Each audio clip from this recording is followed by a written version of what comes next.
Okay.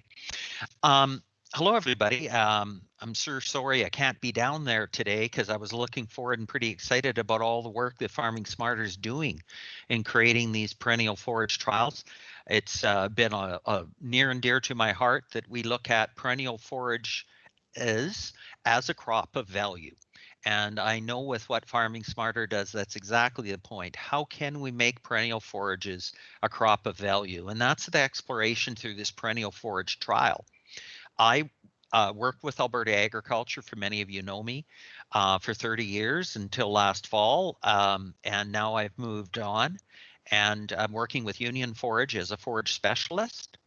And they're nice enough to sponsor me to do this today. But the idea behind it is I'm not advertising them. I'm going to do my best to help Jamie and team as Farming Smarter pulls together this perennial forage trial and all the things it'll accomplish. And I've got to thank Jamie particularly, and then Diane Westerland, and even the glitches of wonders of computers and such, and I'm still trying to catch on. So hopefully Adam at Nuvex and all the help he was. But we'll share and I'll pass on as I get into these things. There are things online, and if we really want to learn, and this is where I learned so much about forages, is reading and the opportunity to take advantage of all the years of experience that went into the Alberta Forage Manual, which is viewed as one of those publications across Canada that is hugely respected. It's available for download. Just type in Alberta Forage Manual and up it'll come, and you can download it and look at any page you wish.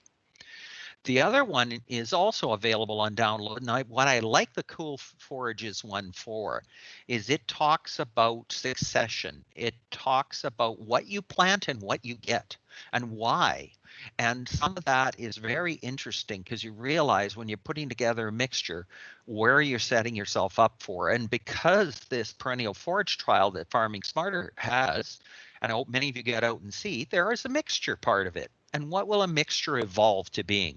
Cool Season Forages does a pretty good job in it, in talking about succession and certainly helping us understand why. A new product that just came out, an interactive forage selection species tool for Western Canada. And I was lucky enough to get to work on this. The disadvantage I found to it is we're trying to put a forage in a box. And this is where you can use that as a tool, but then get out to the plots, have a look to see what's happening in your local area to understand what potential it has for you. Because whenever we're in forages, the answer for a very knowledgeable person is going to be, it just depends. And when I see something doesn't work, I find a producer. I found the Peace Country Beef and Forage Association in a 5.4 pH soil, had the Mountain View sainfoin, and the other sainfoin species for that matter, but Mountain View did really well. 4 or 5 years later, 5.4 pH. You don't think that would be true. How can it be? But that's the point to a lot of this. Tools are tools. Use them for a guidance, but don't lose sight of what's happening local and how you can go about doing it. One of the big things I think why this trial is so important that Farming Smarter is doing is because there is an elephant in the room. The elephant is disappointment. Alberta hay yields, when you start looking at the average that Alberta Agriculture Economics and Competitive Division came up with, was 1.3 tons per acre across the province. Well, I know it's really varied because of moisture, irrigation, non-irrigation, but that's still a low number. When we looked at pasture, and that's a real moving number, but 30 animal days an acre, and that's approximately equivalent to 30 pounds of forage. So all we're getting in grazing days per acre across many pastures, and a lot, not even that, is a 900 pounds or 2/3 of a round bale. Those to me don't pay a lot of bills. And why is it that when we're talking to people, we will find those exceptions in the industry that have a 4-ton average yield of hay at Merthorpe, Alberta, across all his hay stands? Why? Well, he's a person that does a lot of things well, and that's some of the part we'll share as we move forward. The opportunity as you look at these plots and these sites to gain some information, because this perennial forage trial that Farming Smarter is a key in is also being carried out around the province in a number of places. So it's going to be a valued tool for people broader. When I look at the biggest dilemma with pastures, I look at the fact that for many people, they're not taking advantage of what they could. It's a grasses only pasture. And for that matter, those pastures aren't so productive. Are they the seeded grass we planted? Or is it what was invaded over time? Was this an old hay stand that evolved to being a pasture when nutrition and nutrients were low and species and cultivars were lost? And are we managing it thereafter even to get high productivity per acre with continuous grazing? That's a challenge because we know that most will say manage for low stocking rates. Low stocking rate is highly correlated to low profit. I have to get a higher stocking rate in order to pay the bills. And that's why you'll see so many people looking deeper at managed and planned for rest and regrowth grazing. And in areas that are very dry, even, we still find people within there taking advantage of some of the tricks of the trade they do and timing of what they do so that they're managing a plant for all seasons. They're managing a plant for next year and the productivity potential it can be and be maintained. That is where I look at pastures and see a dilemma, but an opportunity. Why don't we consider a legume? When we look to the agri-profits benchmarks, what we saw in the number of years that were cow-calf producers collected from all across Alberta that submitted their numbers to be analyzed by the Production Economics Group, Dale Khalil, and later in 2013 to 15, Anatoly Yaginsky. So what we've got is Alberta producers from all across the province that were willing to submit their numbers, and those numbers then were averaged. When people were asked about their pastures, so these are cow-calf producers, asked about pastures, tell us your productivity, and they wrote it down and calculated it out. What they found was that when you had a legume with the grass in the pasture, that pasture was a quarter more productive and 31% higher in profit than a typical tame grass pasture alone. When 2013 to 15 years were conducted, we then had number of us had worked with production economics and added some higher legume grazers to the pool. And so it's not surprising so much to us that the numbers went up during this 3-year span, 2 years, 3 years, but also the fact that when we look at it, realizing that chances are it is on poorer land because a lot of our forage land had evolved into grain production after BSE and other things. So what we're really looking at in this case is a real opportunity for more grazing, more pasture, animals can be run, and more profit can be made. And doubling your profit, 92% isn't 100, but it's pretty close. Why don't people take advantage of that legume? There's always good reasons, but to me, they're not good enough. We know legumes bring enough to the table that they have to be considered. And by those people that do consider them, reap the benefits. What we're really looking for is trying to get that production so that it pays the bills and we can manage for bloat. And a lot of the plants that are in this Farming Smarter project are in fact plants that are not bloat prone. So not a legume with a bloat problem. Once we start looking at hay choices, I hope you can't hear my dog barking, we realize that you've got alfalfa. Which alfalfa do you buy? Which one's going to do good for your area? Which one's going to do good for what you want? And the grass choices. Again, lacking data, lacking local data to make some of those good decisions. And we're relying on advice. And advice often is something that I always appreciate, but I always like to know and do my homework.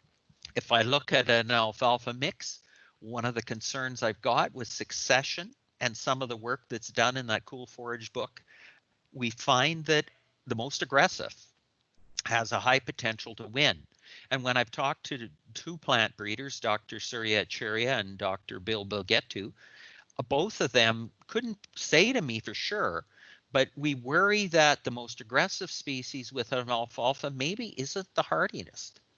Maybe it isn't the one that's going to live to 3 years, 4 years. So maybe we're going to be quite disappointed. So when we pick a mix, maybe it's thoughtful that it's a risk management tool, or maybe it's thoughtless because it in fact selects for the most dominant short-lived. So we really want to look at what's suited to us. So ask the right questions. Are we looking at high productivity, under irrigation, 3 cuts, 4 cuts? Are we looking at longevity? What are we looking at in the lay of the land and the management on it? And certainly there's lots of agronomic things we could talk about to address fertility and hay. And I didn't put fertility down, and I probably should have, because that is the one thing I think that is missing really when we start looking at these choices, is having a stand that is fertilized to perform, and knowing that those can have very high relative feed value, relative feed quality indexes.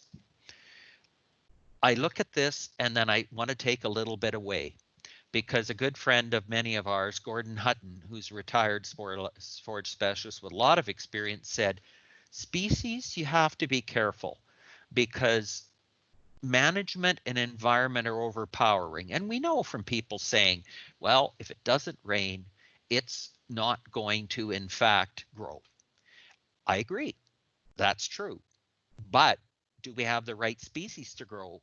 Do we have the right species to avoid a moisture deficit? That could well mean something needs to be changed. So it is very hard to do fine carpentry with a post hammer. And that's why I like looking to the species side in this forage variety trial, because I want to try my best to pick what fits my needs and then manage accordingly, and maybe for that area of land versus another one. So ask yourself those questions. And this presentation's recorded, so it's going to be up on the web for everybody to look at later if you need to. I do say to people, if I've got too much on a screen for you, grab your cell phone, take a picture of it or such. You're welcome to any of those things. And then you can just listen to what I'm saying, knowing that you can look back at a cell phone picture or go through the presentation later. So I think it's really good to look at the end use, the soil side, and the soil moisture during the growing season, all those things coming together.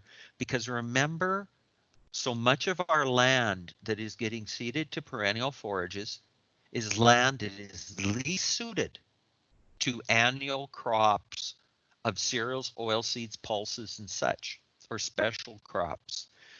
If it is, why isn't it? How can we address it? Do we treat the whole farm the same?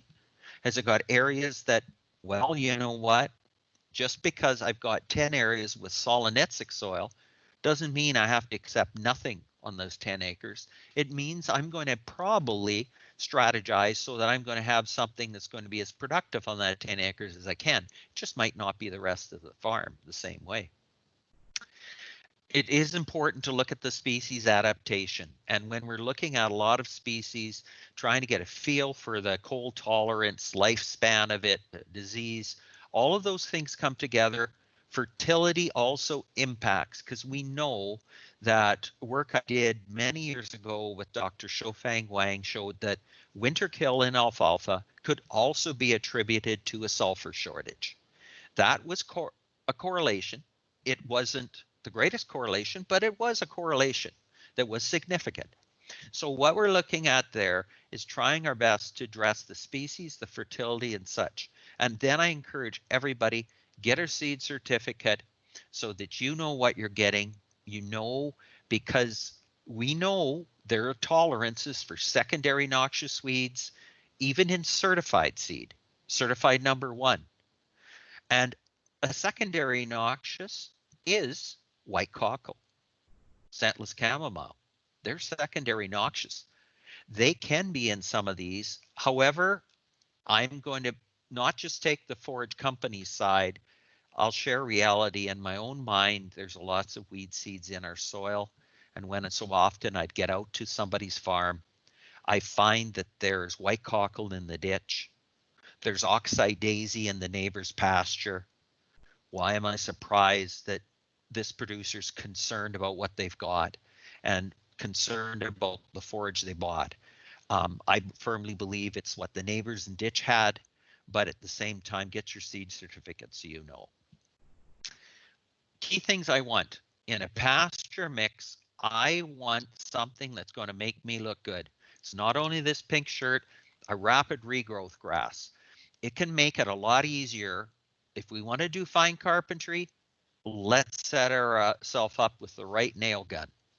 Let's set ourselves up with something that's got potential to work with our management and exploit, and yet also prevent a large disappointment. Rapid regrowth grasses, and a lot are being experimented with in this perennial forage trial, and we'll talk about them in a little bit.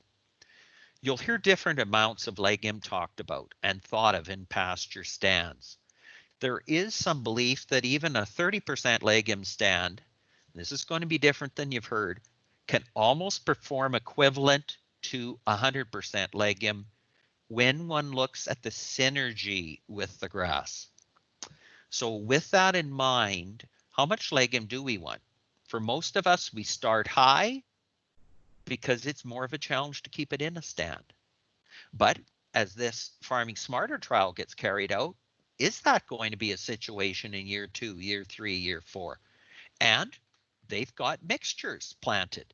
Is that the same in a mixed versus a monoculture? So again, I want more legumes than people often have.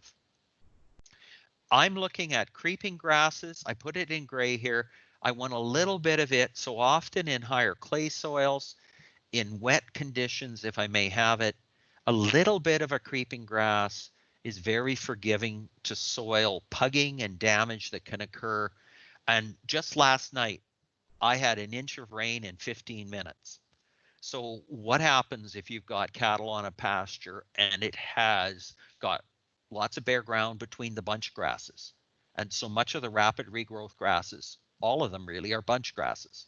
So bunch meaning not creeping, not filling in around themselves, highly productive in itself, but a bare spot of ground that could have a hoof sinking deep in it, impacting the ability for that ground to absorb moisture. I'm also thinking in terms of root variation. And that's what I like so much about this trial. We've got different species with different attributes in the trial to explore in a dry year, in a wet year, and where does it go? Growth timing. And also, it simply means if we're looking at something that's a Courtney tall fescue in a trial, we know it's going to start later in the spring. We know that a meadow brome or brome general will start sooner. And that is growth timing where we're looking at what grows later in the year. And it could well be the legume in case, and in most cases is. The hay stand objectives. When I'm looking at a hay stand, I've got to look where I'm going with it. What is the end use of that hay stand? And the market. Even talking to them beforehand. It doesn't mean I'm going to have to sell to them, but I want to make sure I've got my P's and Q's dotted. And depending on what they're saying, maybe it is a forage test, maybe it is just an explanation of the forage that I used. The years you leave it down are critical because so often we find these stands are left down too long. Their productivity, their fertility, the disease, the cultivars don't have that ability to perform at a high degree for a prolonged period of time. And in many cases, actually, 3 to 5 years is kind of where we're going on a lot of these hay stands to maximize production and optimize profit. The number of cuts. The more cuts I want to place on a stand, the more hardship. Always watch that last cut of the year, leave some residual, because I have gone out to fields and I know that in this trial, the crew is going to cut things at a good height where it's about 3.5 inches. And if I had an alfalfa left at 3 inches in the fall of stem, I'd be very happy. But I've also seen it cut to 1 inch. And the wonders of a field that's been well rolled and a disc spine that can cut close to the ground, those plants are very susceptible, as Dr. Achuria will say, to winter kill. So expect them to die if they don't have hardiness, and if they do have hardiness, maybe even so. So the number of cuts, but also the residual in a cut. Harvesting method. This is something that my eyes opened up a little bit lately at when I started to think, because I was doing some workshops in British Columbia and the pH of the soils were really low. And in that situation, of course, a lot of them relied on clovers. And you know what? In silage or round bale silage, clovers actually work rather well. In hay, they're a bear cat. They don't want to dry or anything. So they're very slow.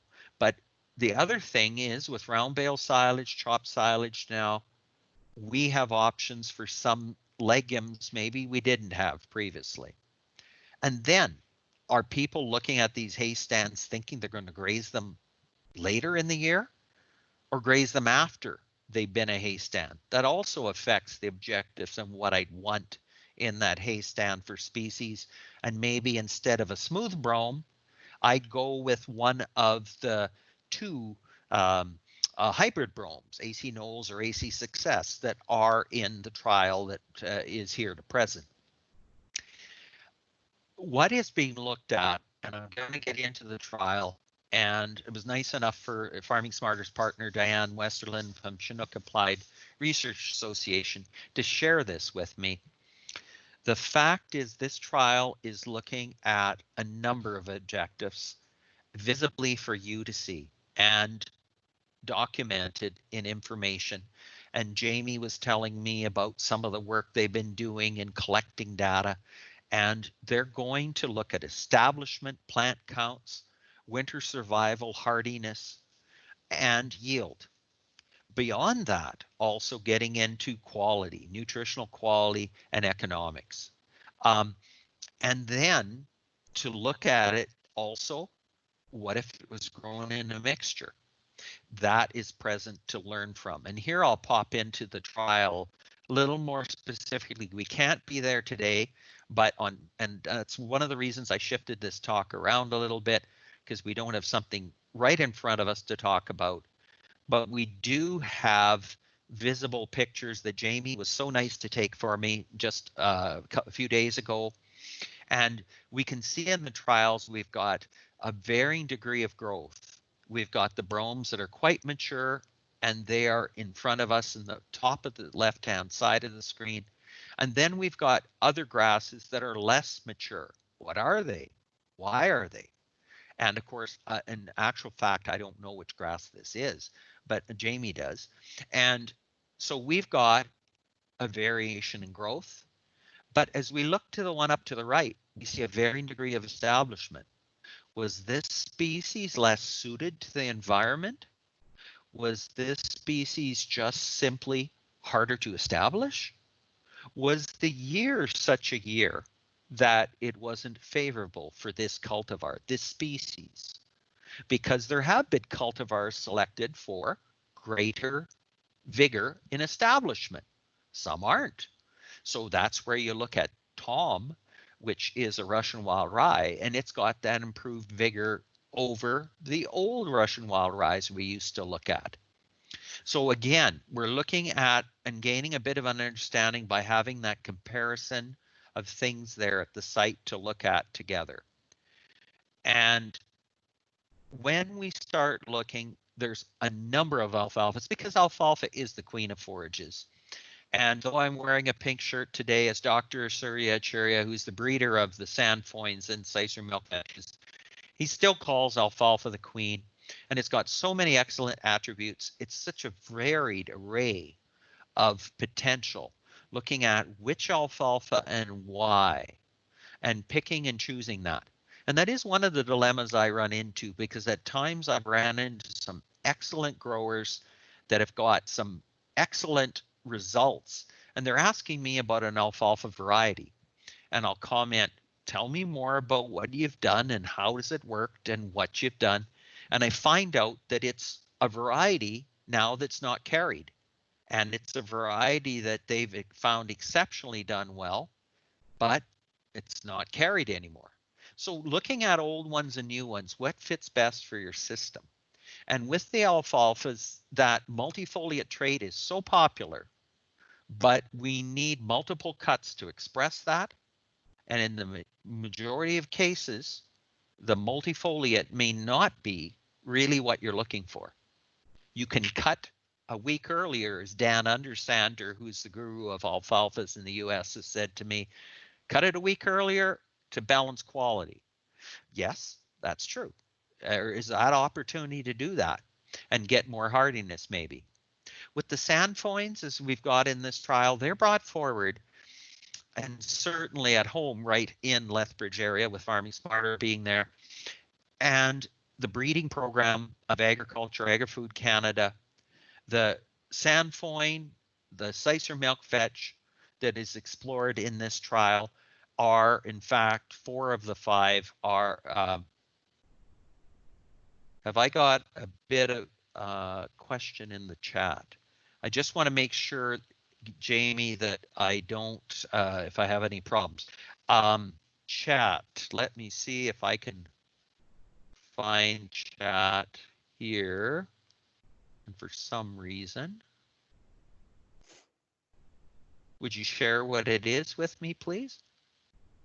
Certainly. John Gibson's asking, in a multi-species mixture, what type of migration would you expect given dry versus wet, hot versus cold conditions for 2 to 3 years? In a multi-species, so we've got competition, what would we expect succession change to be based on hot, dry, cool, wet?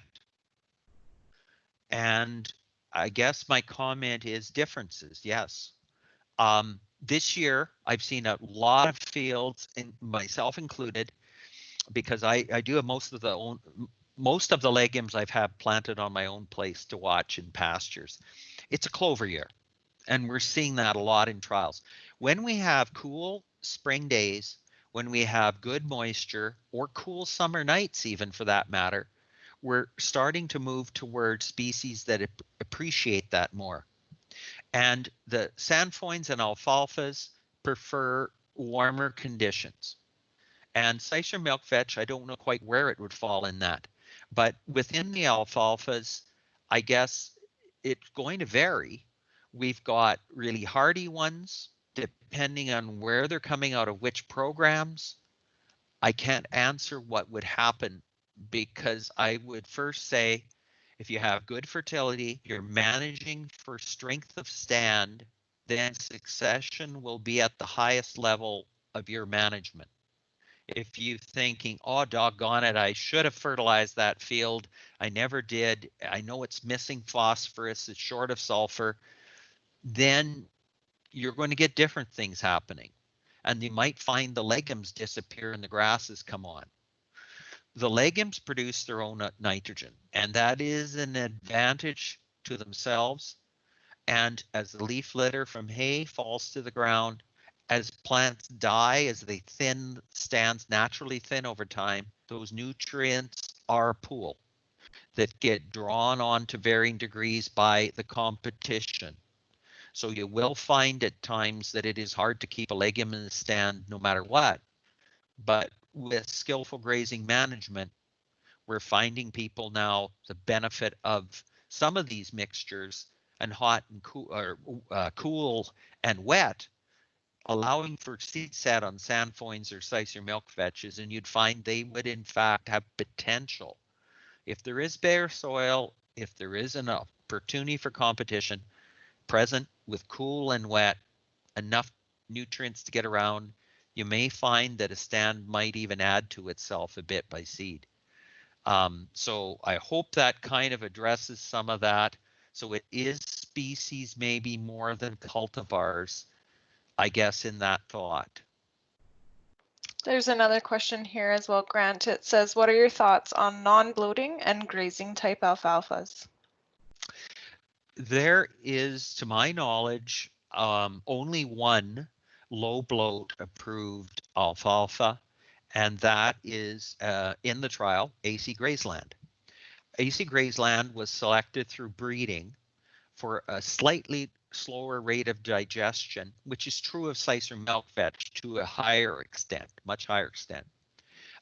There are comments at times about the yellow blossoms and they're not being as risky.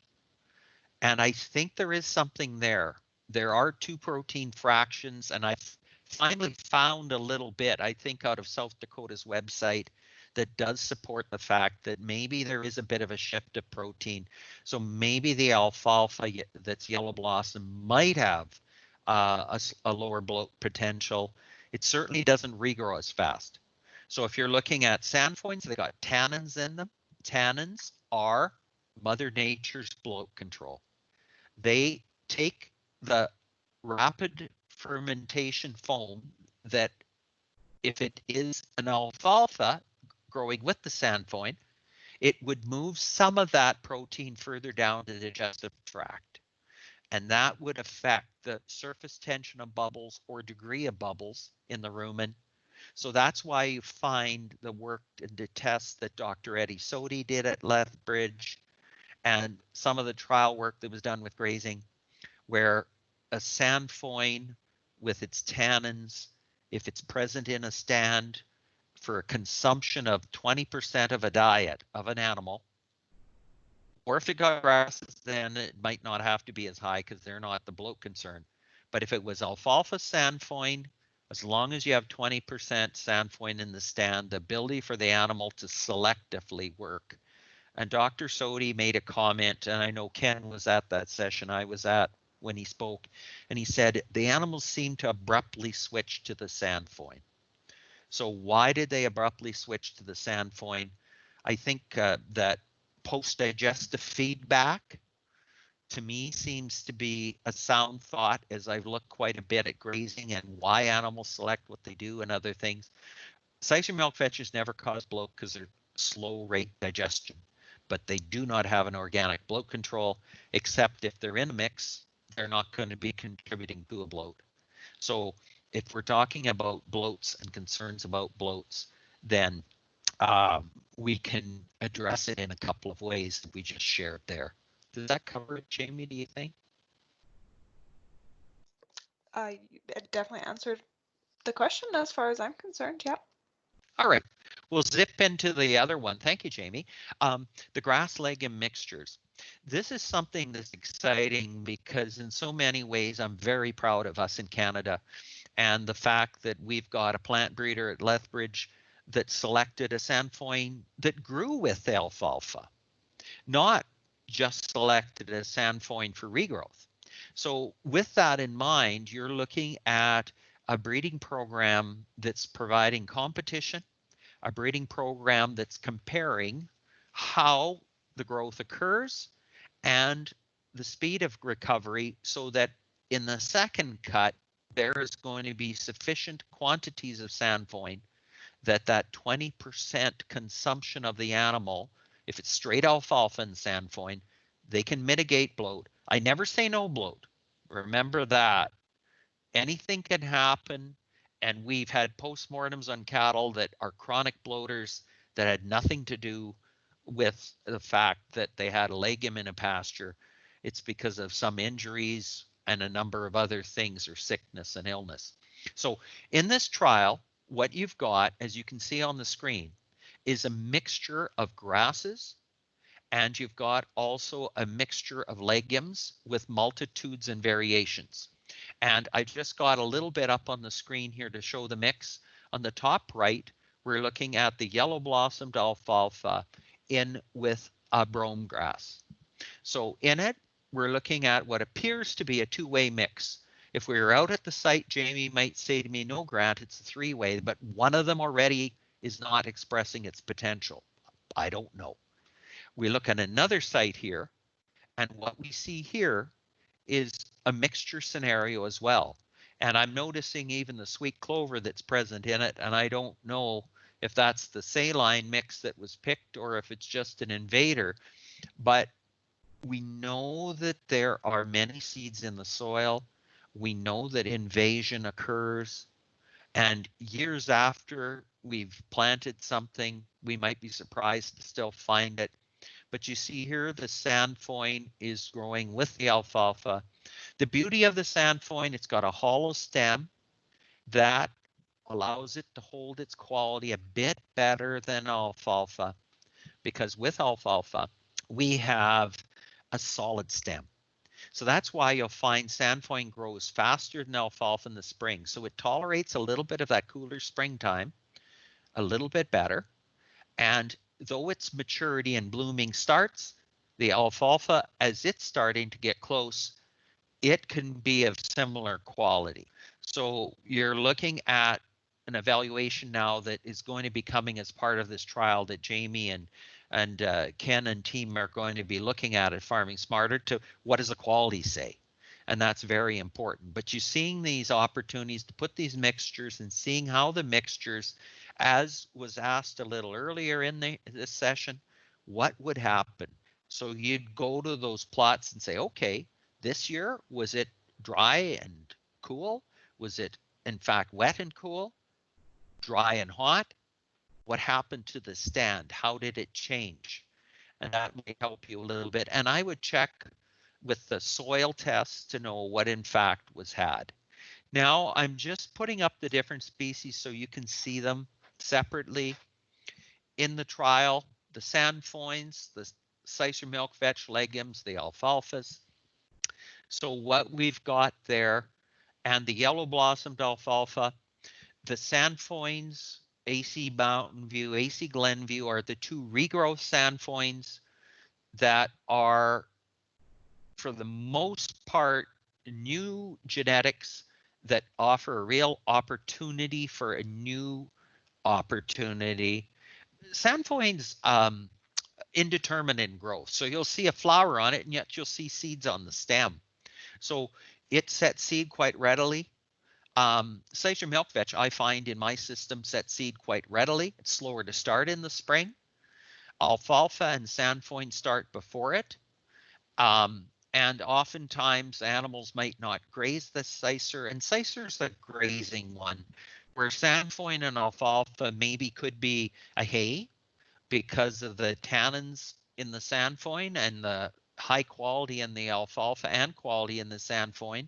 You've now got a safer silage or hay, or a safer grazing. And the Cicer milk vetch and the yellow blossomed alfalfa's greatest attributes are going to be, because Cicer is rhizomatous, because it's got longevity and it spreads, it is slower to establish. People will say, well, no, sainfoin's slower. No, sainfoin isn't. That's a misnomer. And the breeding program at Lethbridge, AC Veld, the newer cultivar than Oxley 2, Veld was selected by Dr. Arturia from greater depth of growth, trying to find a seedling that would grow from a greater depth, simply to try to find more vigor in a seedling. So trying to get a more vigorous seedling. But there's no doubt alfalfa is a rapid species. And as the earlier question came, I'll often look at a new stand and I'll say, boy, I'm going to catch that seed rep. It's all alfalfa. And yeah, for the most part, depending on what you put with a stand, depending on how you seed the stand, the succession of that stand starts from the cultivars you choose, the seed bed you prepare, the fertility you put in the soil, the firmness of that seed bed before seeding. I cannot emphasize firm before. I've been too much a part of failures where it's firmed afterwards. I'm sorry. When the horse is out of the barn, it's gone. And you can't seed to a right depth. And that would affect succession, because the species that can come from greatest depth would be succession. We're looking at this trial in terms of harvesting and quality. So There's harvest one more timing. question here, Grant. Oh, Sorry to interrupt. oh no, fire away. John Gibson's asking about multifoliate alfalfa and your thoughts on the fragility of the smaller leaves having effect on consumed or harvested quality. Good question, John. What I find so important is that people do not handle drying of hay. Multifoliate requires even better, probably. Ultraviolet rays of the sun are the elephant in the room. Why are we not spreading out the full width of a disc bind? Why are we not even using a sickle bind? Because we'd have less shatter with a sickle versus a disc. But what we're looking at is properly setting the crimper so it's doing its job and not too tight, but adequate enough for the stem. What we're looking at is laying those multifoliates as wide as possible to dry as quickly as possible. And once it gets to about 40% moisture, it's maybe more humidity and the swath. And so that's where pulling it back into a swath at 40% moisture versus waiting till 25, 22. And with so doing, maybe you do have to use a little preservative. Maybe you have a baler that automatically puts some in based on moisture probe testing on the baler. But the beauty of this is that a multifoliate needs to be managed for quality. So does a regular cultivar. But we're looking at any time we've got fragile stem attachments, we need to manage these stands for faster dry down and, in fact, raking at a higher moisture so that we have less potential for loss. And the speed of the pickup as we're baling with ground speed of the machine, again, a knowledgeable person doing some of these things. Should I move on, Jamie? Yeah, I think so. Thank you. Okay. The key thing with this harvester is we're harvesting, but we have to be looking at subsamples of quality. And what's happening here is even separation. So we're looking at what Jamie and the Farming Smarter team are going to be doing is trying to understand more about these mixes, the quality of these mixtures, and a better feel for what's happening and why. And when you're looking at the quality of that, remember that quality would exceed a dried hay because that analysis, the work that's being done, is being done in a manner of high moisture and drying and subsampling. And so what we've got there is not something that's exposed to the weather risk and something that in fact could be raked at too dry a moisture content. And what's going to fall off when you rake it too high, too low moisture content? My apologies, too low. Leaves. You're going to lose the highest quality first. And great question John had about that. But the quality that you're seeing there, getting it in there, weighing it, getting it off to know what's what, so that you can properly determine yields and subsamples done are going to be the highest quality. So there's a lot of work with this project to allow for more to be done. The reason I believe that the value of forage as a crop, time is now, is because we're starting to understand more about soils. And so much of that soils work that's being done, we realize has a whole life below our feet. It has got now with deeper soil sampling, we found that is the majority of corn or soybeans carbon? It's below 12 inches, 60%, I believe, if I've got it right. What would a perennial be? It should be every bit, maybe more. So the fact is, if we're looking at deep soil remediation, if we're looking at the work that Dr. Martin Entz had done when he looked at the Breton plots, he saw that red clover had an impact on wheat yields 10 years afterwards, not attributed to the nitrogen, but probably attributed to the root channels and maybe to the carbon that was captured further below ground. So we're starting to understand there's more things going on.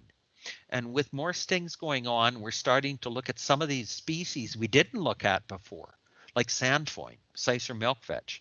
we're starting to look at mixtures differently than we did before because we're realizing that there's something going on here. And why are we looking at cocktail covers for annuals? Why aren't we looking more at, in many ways, some of the work that has been done with Walter Wilms and Mike Schellenberg and Alan Owasa at Swift Current and Lethbridge has shown that we can get highly productive native stands that surprise us. And why can we get some of this productivity? We believe there's some biodiversity synergy. It is important to realize that one of the things that I had so strongly believed in, we have to improve our soil to grow our plants. I found out I was so wrong. Soil parent material, very true. It's various. It creates a plant that I will find on acid soils, potential for a jack pine plant maybe to be there. When I start looking at better pHs, I look to prairie soils. I look to, in fact, areas that had willow or poplar or aspen on them. The fact is the solar conduit, the photosynthesis process. Alberta is energy, photosynthetic energy. Photosynthetic energy happens with green plants, capturing sunlight. It also happens with yield. If you do not get yield, I'm sorry, you're not going to improve your soils like you think. That's why we'll find often some of the good soils under our annual cropping systems, because if we're looking to minimize tillage, looking to manage well, we can have some excellent situations. But remember, we're looking at now the plant's ability to be that conduit, to feed that soil organism group to be operating at a high degree of effectiveness so that we can grow the soils. I know that this perennial forage stand kind of looks confusing, because we're looking at it, what does it mean and everything. That's why it is important for you to go through the data that as it's published with Farming Smarter around the provinces is published. Go through it and see what you think it means. Read through, and I look through some of the methodology, and when I find out, oh, the grasshoppers ate that, I might not consider that a bad plant. It's not a cultivar that didn't establish well. It was maybe a situation where I should have controlled the grasshoppers. But I also say, read through come to conclusions. If you question conclusions, look at discussions. What Jamie and Farmer Smarter put together in this report of what they're finding, look back to the methodology. Does it all make sense? Go out, look at their field.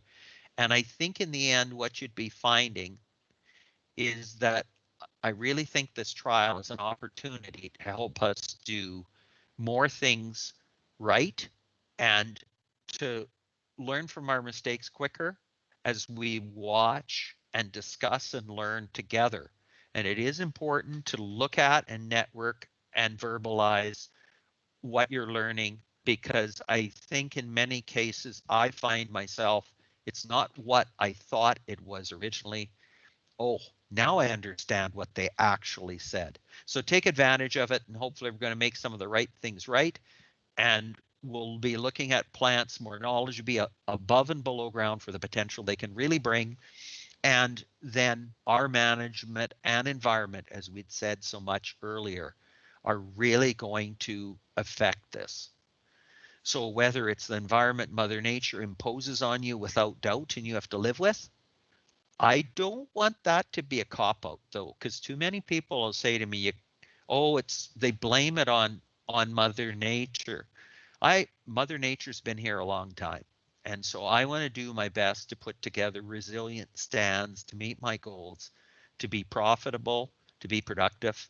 And that includes picking the right cultivars and the right management going with them to maximize some of the potential across the stand so perennial forage does become a crop of value.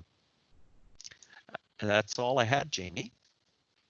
Grant, what are your thoughts on birdfoot trefoil in mixtures? Birdfoot trefoil is, I jokingly said in many years, a carrot in front of a donkey. I have it at my place, and I've had more than one cultivar. I'm always watching the breeding programs to see what's new and what's out there. And I know that there was another one that came out of the Maritimes. And I don't just back away from something that came out of the Maritimes because it's interesting enough to know that Jennifer in Utah is using AC land yield, which came out of the Maritimes at Utah under irrigation. So that is a trefoil, and AC Bruce is a trefoil, and we've got bull can't even think of it, AC bull. So there's a number, Leo. There's a number of trefoils out there. Look at them. They are like sainfoin, and this is an important point I forgot to mention, so it's a good question. Both of them have an extra job. They've got off-farm income. Well, not quite. No, not income. They got an off-farm expense. What they're doing is creating tannins. And as Dr. Bjorn Berg said, and maybe many of you know him from his time at Lethbridge now, it is an energetic requirement. So the plant is also creating a product, a tannin. So we say those are plants that their simple structure is that they don't tend to store a lot of nutrients during the summer. So you have to manage a little more for them. Where with an alfalfa, it'll ebb and flow with restocking its shelves during the summer. A sainfoin and birdsfoot trefoil do not. So making sure you've got enough residual in the fall so that that plant has got some leaf area to send nutrients down. I find that in areas where they're moister, in areas where maybe I'm running into some other issues where something else isn't as competitive, I will find the trefoil in there and coming. And trefoil sets seed very readily as well. So managing it for seed set, and how many seedlings catch, I cannot tell you. Maybe none. And often that's a comment. But under a wet condition, under falling on the ground, they'll live for many years. Coming out in a cow pie, they'll live and come when the cow pie starts to break down. So birdsfoot trefoil is something that I pigeonholed a bit, and then I was out at Consort, and there was a farmer out there telling me how he was using it. And when he explained he was using it in all his lowland spots out in his landscape, then I thought, oh, okay, yeah, he's got standing water. He's trying to address that. So he's picking something specific to the situation for success. So pick your spots, I would say, Jamie.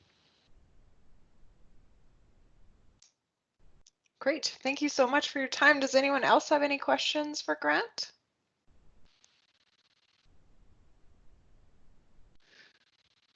I had a question just came in from somebody else, but I'll put it in because it does tie into this a little bit. I don't know. I'm forgetting if you have AC Saltlander in your species. You do. Okay. AC Saltlander is one of the ones in the trial as well. To any of these species, they can't be seeded deep. They're smaller. They don't have, when you look at a canola, how deep do you plant it? You're looking at majority of these plants need to be planted a quarter to a half inch deep. And what bothers me is I look at research scientists that have done a lot of field trials with seeding depths, and I know they've meticulously gone out there and measured the depth across a plot to make sure it is a quarter inch, make sure it is a half, make sure it is 3/4, make sure it is an inch. What if you're out in a field and you're farming, and I'm not picking on you as a farmer, I know I don't have a ruler probably with me, so I'm guessing. With all of these species, and Gibson had asked about succession earlier, if I plant something too deep, I'll never see it maybe. So my succession starts today. And so with the question I had on this AC Saltlander, how deep can I plant it? To any of these species, they need to be planted very shallow. Err on the side of shallowness, err on the side of always having a seed bed too firm before, and no, that's not too firm after. I'm firm before. Has to be done, or else you will not seed to the depth you need to. And so my thought on it is that you do need to do some packing of some form prior to seeding generally, unless it is a stubble field and you've used glyphosate on it and done a good job. but the seeding depth of any of these species, and in an environment where AC saltlander would have been planted, generally is a tough environment. It's being planted because of concerns of salinity and other things. And we're on the verge of getting the downy brome out of it, and it's got no trace amounts. If it has no trace amounts in it, it's going to be a real great opportunity in the future. And I worked on a publication. There is a publication. Look out on Agriculture and Agri-Food Canada website, and you will find the AC Saltlander that Ellen Iwasa headed up and put together, and it came out in February of this year. So it has a whole bunch of information on AC Saltlander. So Jamie, that's all I had. That sounds lovely. That was an excellent presentation. Thank you, Grant, so very much. And I don't see any more questions coming in, but I'd be happy to, you know, if anybody has any further questions, they can email us and I can definitely get a hold of Grant. So if anybody's interested in that, feel free to do that. Thank you so much, Jamie, for having me, and Farming Smarter, and best of luck with your project. You always do a good job, so I'm looking forward to the results you get. Appreciate that. Thanks, Grant. Take care. You too. Okay, bye. Bye-bye.